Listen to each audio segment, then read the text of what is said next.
अस्सलाम वालेकुम। चलो अज तुहानूं विखाने आ एक वक्री किस्म का जंगल। और यह जंगल है बांस के दरख्तों के जंगल।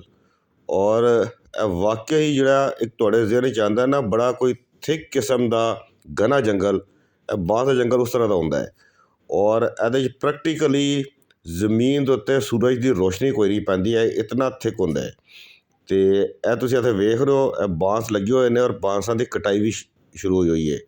अगर अंदर चलने इधर तुहानूं थोड़ा यह वाला जंगल विरला जिहा नज़र आ रहा होएगा, यानी उस तरह थिक नज़र नहीं आ रहा। उसकी वजह हैगी है कि इस साइड पर बांसां की नाल कटाई हो रही है। अगे चल के मैं तुहानूं दसना कि बांस किस तरह कट्टन तो बाद लोड किस तरह हो रहे हैं, की उन्होंने हिसाब किताब चल रहा है। लेकिन ईवन दैन तुसीं वेख रहे हो खासा थिक है। जिहड़ा परली साइड का यह जंगल का हिस्सा है वो तो इतना थिक है कि अंदर जाना मुश्किल हो जाता है। और मज़े की गल है, यह शायद दुनिया का वाहिद जंगल होंदा है बांस का जंगल कि जिहदे सप कोई नहीं होंदा। और उसकी मेन वजह होंदी है क्योंकि जो बांस निकलता है तो बड़ा तिखा जिहा होंदा है। तो सप जो हल्का जिहा जख्मी हो जाए तो फिर वो बचना मुश्किल है। रोड की दूसरी तरफ तुसीं वेख रहे हो कि जंगल कितना घना है, क्योंकि इत्थे अजे तक कटाई नहीं हुई। बांस कट्टन तो बाद हुण ट्रॉली तो लोड हो रहे हैं। और बांस के साइज़ तो भी तुहानूं अंदाज़ा हो रहा होएगा कि ठीक ठाक जिहड़े ने ना वड्डे बांस हैगे ने और वजनी भी होंदे ने।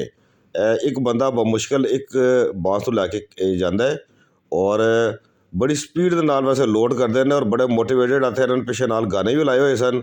और बड़े अपने मन मौजी ते मस्त मलंग बन के जिहड़ा ना अपने एक किस्म के काम नूं इंजॉय करते हुए ना लोड कर होंदे ने। नाल इत्थे फिर इन्हां दे जिहड़ा माल मवेशी डंगर वो सब होर होंदा है। यह लैके जा रहा बंदा तो इन्हें इतनी स्पीड च लंघिया कि मासा ही जिहड़ा ना वो कोलों मैं बचिया वा, वरना इन्हें जिहड़ा ना एक ला जानी सी मैनूं। ए वेखो ए आया जे। तो ਇਹਦੇ ਨਾਲ ਜਿਹੜਾ ਰੋਡ ਦੇ ਦੂਸਰੇ ਪਾਸੇ ਜੰਗਲ ਹੈਗਾ ਉੱਥੇ ਵੀ ਹਲਕਾ ਫੁਲਕਾ ਕੰਮ ਚੱਲ ਰਿਹਾ ਹੁੰਦਾ ਹੈ। ਉੱਥੇ ਫਿਲਹਾਲ ਇਹ ਕਰ ਰਹੇ ਨੇ ਕਿ ਜੋ ਬਾਂਸ ਫੁੱਲ ਗਰੋ ਨਹੀਂ ਕਰ ਸਕੇ ਉਹਨਾਂ ਦੀ ਨਾਲ ਕਟਾਈ ਕਰ ਰਹੇ ਹੁੰਦੇ ਨੇ। ਅਤੇ ਉਹ ਕਿਉਂਕਿ ਉਹਦਾ ਵੇਟ ਅਤੇ ਸਾਈਜ਼ ਛੋਟਾ ਹੁੰਦਾ ਹੈ ਅਤੇ ਉਹਨਾਂ ਨੂੰ ਫਿਰ ਲੋਡ ਕਰ ਦਿੰਦੇ ਨੇ ਖੋਦਾ ਗੱਡੀ ਦੇ ਉੱਤੇ, ਅਤੇ ਉਹ ਵੀ ਫਿਰ ਬਾਜ਼ਾਰ ਵਿੱਚ ਜਾ ਕੇ ਵਿਕ ਜਾਂਦਾ ਹੈ। ਅਤੇ ਡੈਫੀਨੇਟਲੀ ਉਹਦੇ ਤੋਂ ਵੀ ਕਈ ਚੀਜ਼ਾਂ ਬਣਦੀਆਂ ਨੇ। ਇਹ ਤੁਸੀਂ ਵੇਖ ਰਹੇ ਹੋ ਅਤੇ ਉਮੀਦ ਹੈ ਤੁਹਾਨੂੰ ਇਹ ਵਾਲੀ ਵੀਡੀਓ ਪਸੰਦ ਆਈ ਹੋਏਗੀ। तो इंशाल्लाह तुहाडे नाल मुलाकात होएगी नैक्सट वीडियो विच।